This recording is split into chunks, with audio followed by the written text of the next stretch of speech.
السلام عليكم ورحمة الله تعالى وبركاته. نشر منجي الشاب شقيق علاء الشاب على صفحته في الفيسبوك أن مرض شقيقه من السرطان كان مجرد خدعة، حيث تلاعب بمشاعر الملايين من التونسيين والعرب، وخاصة خدع رئيس الجمهورية قيس السعيد.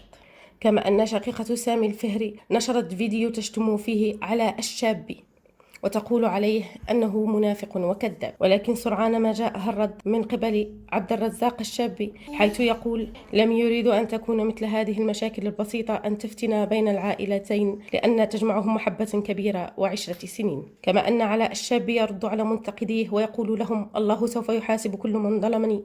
أنا كنت في المستشفى وأعمل التحاليل، ولكن كنت أستطيع أن أنشر لكم صورا في المستشفى لاستغلال عطفكم، ولكن أنا لست من هذا النوع.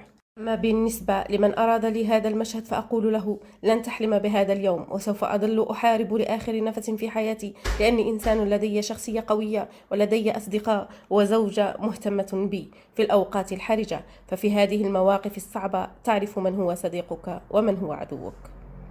لهنا أتمم عليكم آخر المستجدات لمرض علاء الشابي وحقيقة مرضه. والسلام عليكم ورحمة الله تعالى وبركاته. إن أعجبتك القناة قم بالاشتراك وتفعيل الرنة ليصلك كل جديد.